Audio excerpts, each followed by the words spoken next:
का पेपर है, ध्यान रखिएगा। हिस्ट्री जो इतिहास की तैयारी कर रहे हैं उनके लिए ये क्वेश्चन पेपर है और सीजी व्यापम द्वारा 2018 में पूछा गया ये क्वेश्चन पेपर है। आप देख सकते हैं ये सेकंड क्वेश्चन पेपर है।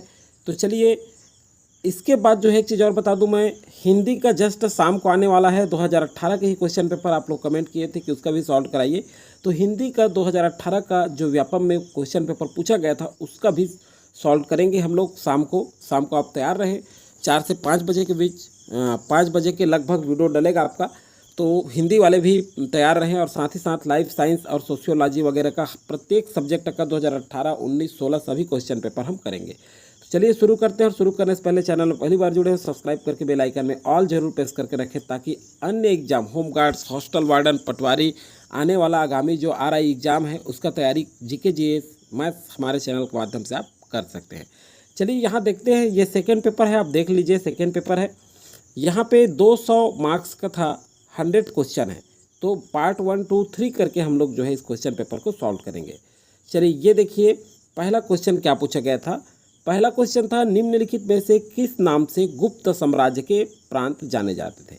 तो देखिए इसको करने का मतलब ये भी है कि आपसे कितना क्वेश्चन होते हैं, आप जरूर देखें कि कितना क्वेश्चन कर पा रहे हैं, किस हिसाब से आप आगामी रणनीति 2024 का जो CG सेट एग्ज़ाम है उसमें कैसे हम सफलता प्राप्त करें, उसके लिए बहुत इंपॉर्टेंट है ये क्वेश्चन पेपर करना। तो देखिए ये 4 ऑप्शन है, विषय, भुक्ति, क्षेत्र, प्रदेश। सही आंसर होगा भुक्ति।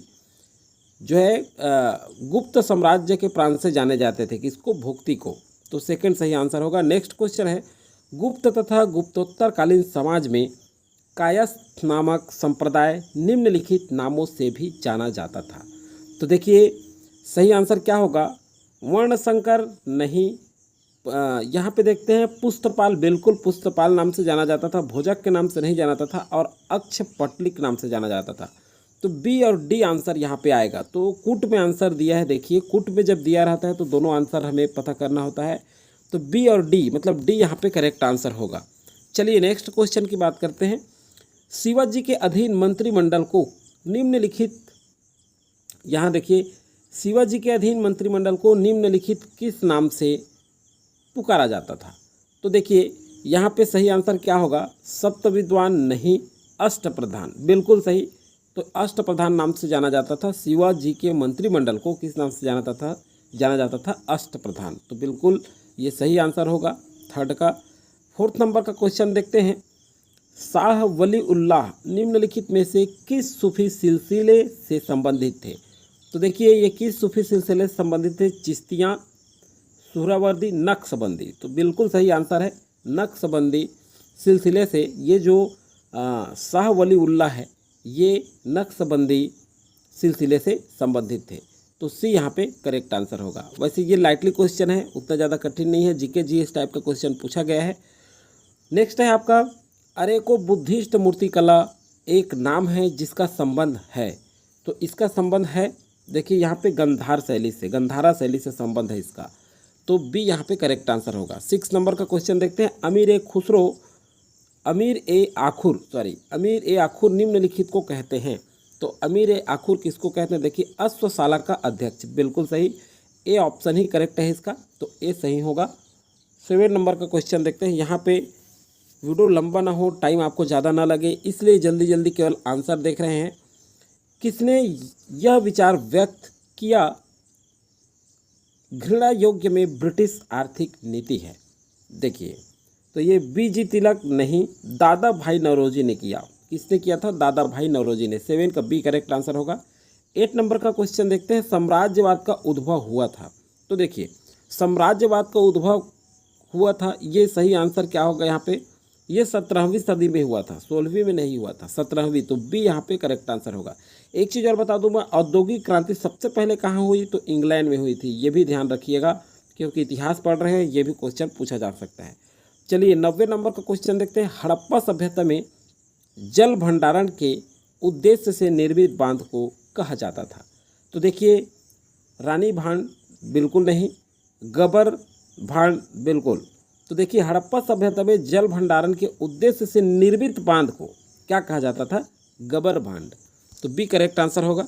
नेक्स्ट क्वेश्चन है आपका 10वें नंबर का, अगोर नुमाएँ मौर्य अधिकारी थे जिनका काम था। तो ये क्वेश्चन दोस्तों डिलीटेड कर दिया गया था, विलोपित किया गया है व्यापम के द्वारा, ये 10वें नंबर के क्वेश्चन को। नेक्स्ट क्वेश्चन है 11वें नंबर का, भारत में निम्नलिखित में से कौन सा सबसे बड़ा मध्य पाषाण युगीन स्थल है। देखिए बहुत सुंदर क्वेश्चन पूछा गया है। तो देखिए निम्नलिखित में से कौन सा सबसे बड़ा मध्य पाषाण युगीन स्थल है, तो ये बगोर सबसे बड़ा है। चलिए नेक्स्ट क्वेश्चन देखते हैं 12वें नंबर का, अलेक्जेंडर द्वारा उत्तर पश्चिम के आक्रमण का सबसे शीघ्र एवं अनपेक्षित परिणाम यह था कि इसने संपूर्ण राष्ट्र की मौर्य विजय को शीघ्र पूर्ण किया। निम्नलिखित में से किस इतिहासकार ने यह टिप्पणी की है। अब चलिए देखते हैं, डी.पी. चट्टोपाध्याय इसने नहीं की है, डी.डी. कोसाम्बी बिल्कुल सही है, बी डी.डी. कोसाम्बी ने की है। तो 12वां का बी सही आंसर होगा। 13वां नंबर का क्वेश्चन देखते हैं, निम्नलिखित में से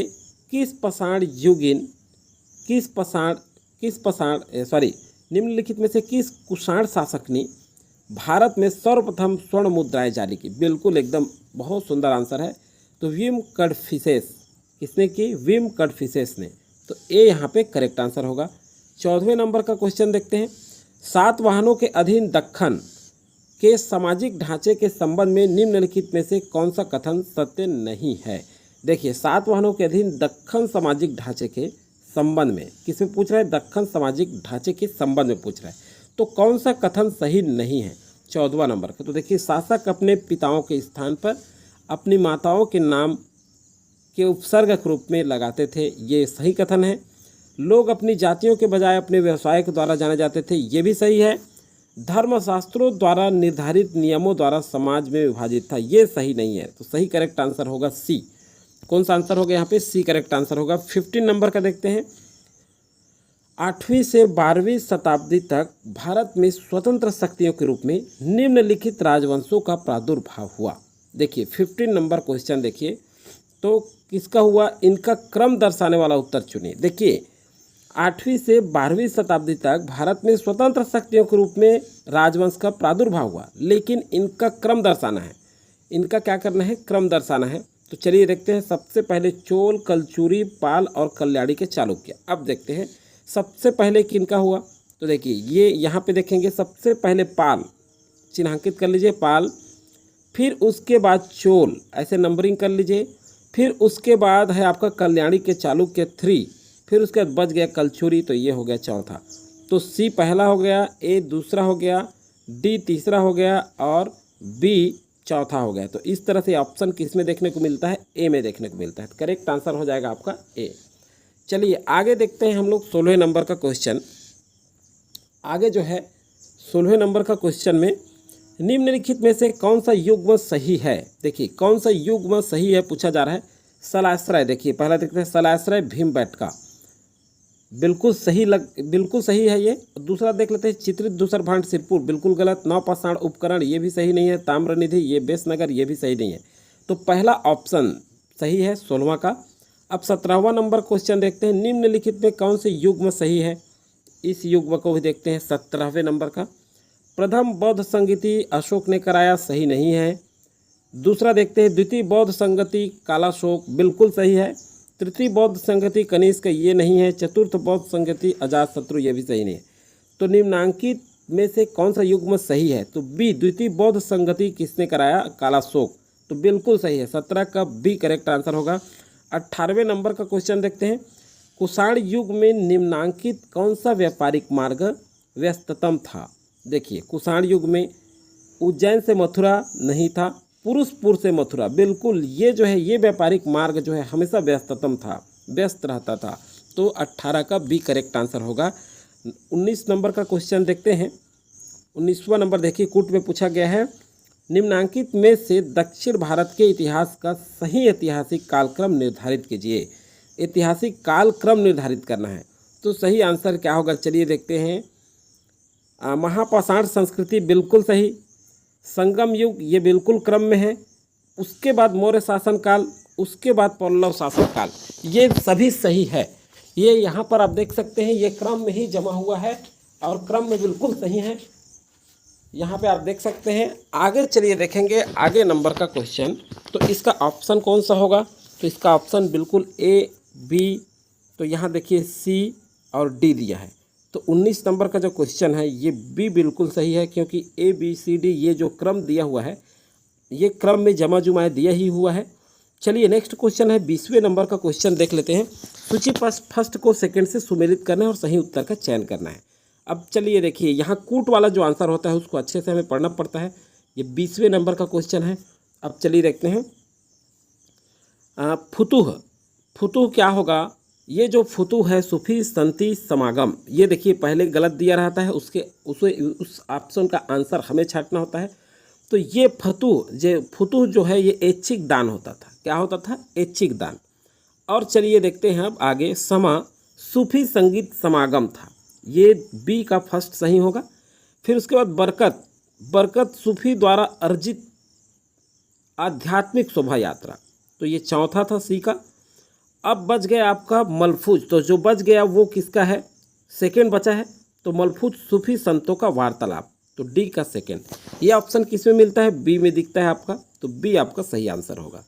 चलिए नेक्स्ट क्वेश्चन है आपका 21 नंबर का। मुगल दरबार में किस भाषा का प्रयोग होता था? देखिए मुगल दरबार में किस भाषा का प्रयोग होता था?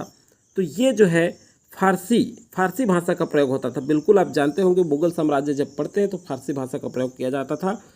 अगला है मुगल राजवंश का अंतिम शासक कौन था? बिल्कुल एकदम लाइटली क्वेश्चन है और जीके टाइप का क्वेश्चन है। इस टाइप का क्वेश्चन सीजीपीएससी व्यापक में पूछे जाते हैं, तो ऐसे तैयारी करें आप, बहुत ही उतना ज़्यादा कठिन नहीं है। तो 22 नंबर का बहादुर शाह द्वितीय कौन थे? बहादुर शाह द्वितीय मुगल राजवंश का अंतिम शासक। शाह आलम द्वितीय नहीं थे, मोहम्मद शाह नहीं थे, आलमगीर नहीं थे। बहादुर शाह द्वितीय ये जो है मुगल राजवंश के अंतिम शासक थे। तो बी यहाँ पे करेक्ट आंसर होगा। चलिए 23वां नंबर का क्वेश्चन देखते हैं। निम्नलिखित कथनों पर विचार कीजिए और जो है कूट द्वारा चयन करें। तो सही आंसर हम देख करके चयन करना है हमें। पहला है आपका, देखिए 23वां नंबर का पहला ए है। ए क्वेश्चन है आपका, शिवाजी ने अपने क्षेत्र में दक्कन की शक्तियों की घुसपैठ को नियंत्रित किया। देखिए आगे जो है उन्होंने सूरत को लूटा। उसके बाद है उन्होंने शाइस्ता खान और मिर्जा राजा जय सिंह के आक्रमणों का सफलतापूर्वक सामना किया। बिल्कुल सही, सी करेक्ट आंसर होगा। और अगला देखते हैं, शिवाजी की शक्ति को कमजोर करने के उद्देश्य से मुगलों ने बीजापुर एवं गोलकुंडा का मुगल साम्राज्य में विलय किया। ये भी सही है। तो सी और डी सही आंसर है कूट में, तो डी यहाँ पे करेक्ट आंसर होगा। कौन सा होगा? 23 का डी। अब चलिए देखते हैं 24वां नंबर क्वेश्चन। मुगल पूर्व चित्रकला में किसके प्रभाव का अभाव था? तो देखिए किसके प्रभाव का अभाव था, तो यहाँ देखते हैं मध्य एशियाई एवं ईसाई चित्रकला नहीं है। जैन पुस्तक चित्रण बिल्कुल इसका अभाव था। और गुजराती चित्रकला ये दोनों का अभाव पाया गया था मुगल पूर्व चित्रकला में। तो ये जो है डी यहाँ पे करेक्ट आंसर होगा। 24 का डी करेक्ट आंसर होगा। 25 नंबर का क्वेश्चन देखते हैं। सूची फर्स्ट को सेकंड से सुमेलित करना है। सूची फर्स्ट भक्ति संतों के, सूची सेकंड उनके कार्य क्षेत्र का है।